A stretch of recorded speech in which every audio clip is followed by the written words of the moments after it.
Prairie View A&M. Once again, if you do have questions for coaches, please utilize the raise your hand feature to get your question in the queue. With that being said, happy to be joined by Coach Jackson with PVAMU. Good morning, Coach.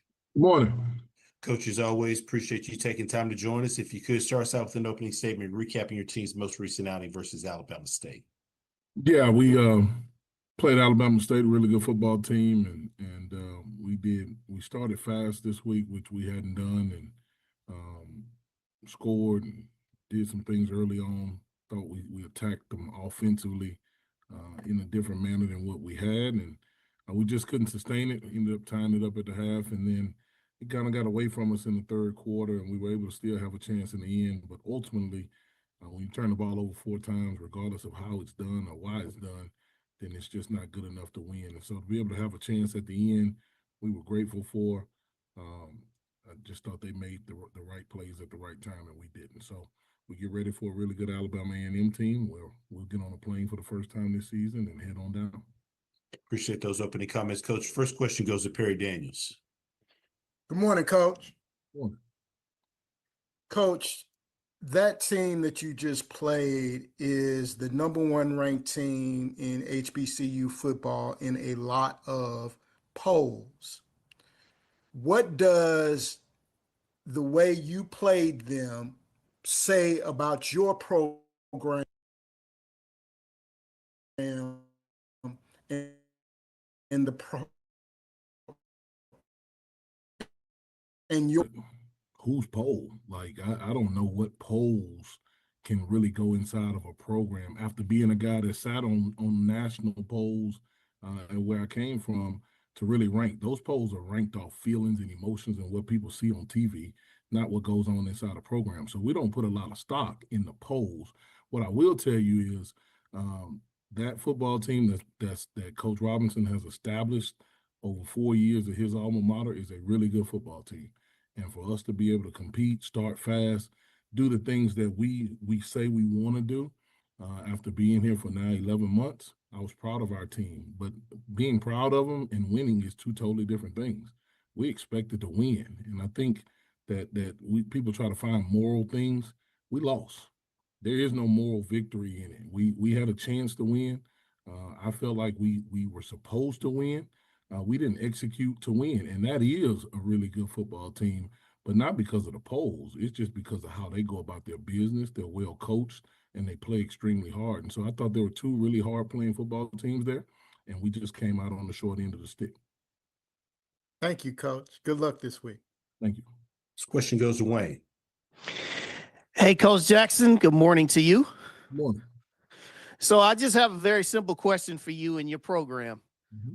What do you need to do this week inside your building to make sure that 1 loss doesn't turn into 2?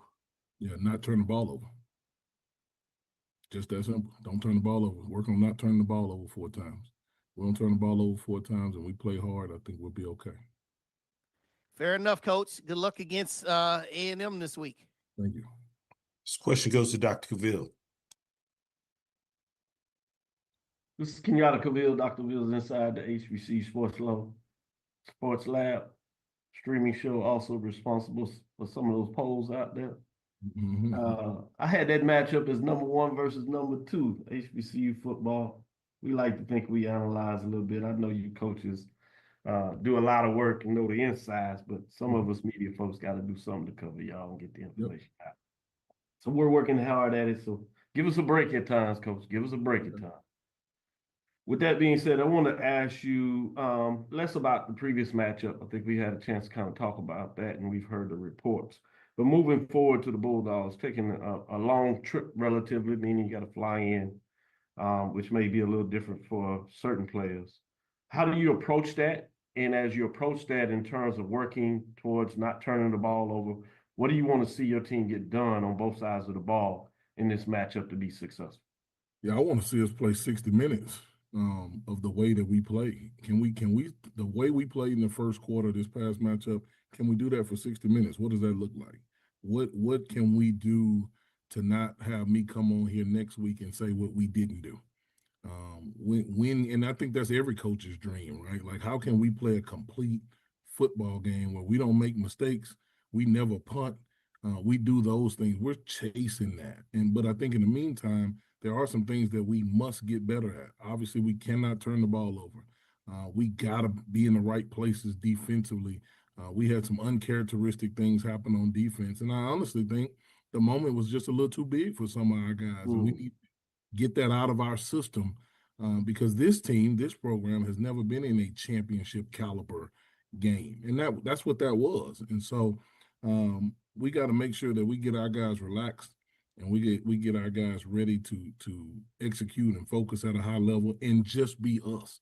And as I told our guys on Sunday, all we have to do is be us. If we just be us, we don't just because somebody else dance to music, we don't have to dance to music. That's not us. It's okay to be us. It's just like saying that my last name ain't good enough. I'm great with being a Jackson. And so we're trying to teach our guys what winning looks like for us. And I think if we can get that done throughout the week and continue to harp on things and they adhere to it, then I think we'll find the result that we're looking for. Thank you, Coach Jackson. Look forward to the matchup, and we'll keep ranking on our sides and see if we can change your mind a little bit. Please do. Take care. Question goes to James Hill. Hey, Coach, I hope you and everybody on campus are well. Talk a little bit about November football and how important it is to win games in November.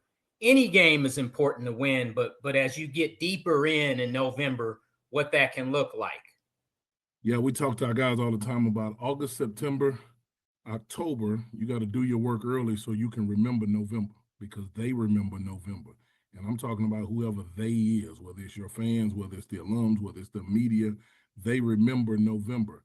And having the opportunity in past places to be a part of November runs where trophies are given out in November, man, I've always said that if you play well in November, then you can earn yourself a chance to be competing at a high level for a championship. There's a lot of people right now that are getting ready for basketball. Let's just call a spade a spade. There's a lot of people that as basketball season starts today, a lot of people have gotten ready for the spring and about to spray the pads down at the end of the month and go ahead and go in the gym and shoot some layups. Well, that's not us right now. And we're excited that that's not us. And we got to make sure we continue to make that not be us. But if we don't play well against this Alabama A&M team and anybody else moving forward, then we'll be getting ready for basketball too. And so that's not something that we're ready to do. And we tell our guys that. And like we said, we got posters up saying that they remember November because that is what everybody remembers because in football, championships are won or championship places are secured in November. Thank you, Coach. Have a blessed week. Thank you. Next question goes to Wayne.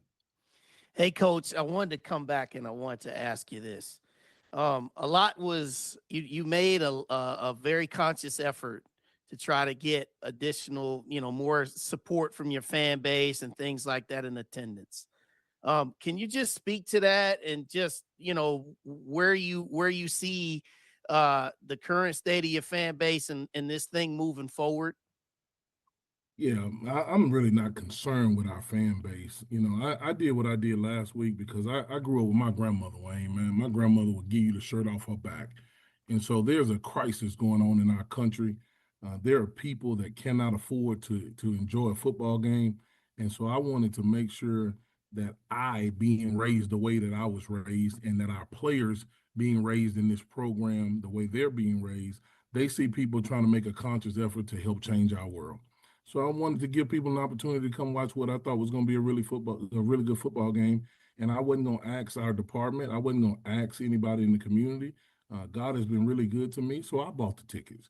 That was just because trying to be a good human, man. I think we've lost that in our society, in our world. I ain't seen nobody else do it. I don't see nobody else concerned about what's going on. And maybe they are in other ways. But I didn't do that for clicks and likes. Man, we did that or to get people in the stands. We did that because there's a issue going on in our world. And we shouldn't have to have protests and things of that nature to address issues. When you see an issue, my grandma taught me, when you see something, say something. So we saw something, and we wanted to give people an opportunity to do that, and we'll do it again. It's not just for that game. We'll do it again for our next home games. We really look forward to helping people in our program, and I think our players need to see that. And when they leave our program, hopefully they do something to help people in their community as well. Appreciate that answer, Coach. Good luck. Good luck, as I said before. Thank you. Question goes to Marvin Nichols. Good morning, Coach Marvin Nichols, MTMV Sports.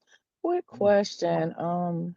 After an emotional close game like you had last weekend, how do you reset and stay grounded and focused and getting ready for, this coming weekend? Yeah, Ms. Nichols, I don't think we're in any position to be harping on what was. We got to focus on what will be. We've been like that since the day we've gotten here. Just because you weren't don't mean you can't be. And All right. we weren't successful on Saturday. That has no bearing on next Saturday. If we pay this invoice of work that we got to pay in order to get what we say we want. And so we look forward to seeing our guys in the building today and then getting out on the field tomorrow.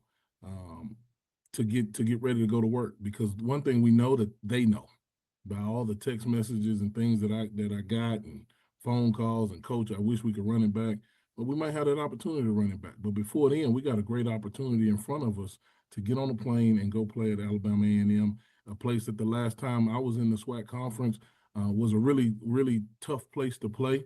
And I got a lot of respect for Coach Shade after playing against him at our former places in the playoffs. And so I know we got a really good opponent in front of us, but we certainly are in no position to keep crying about what happened 2 days ago. We got to move forward, and I think these guys have. Thank you, Coach. Keep on keeping on.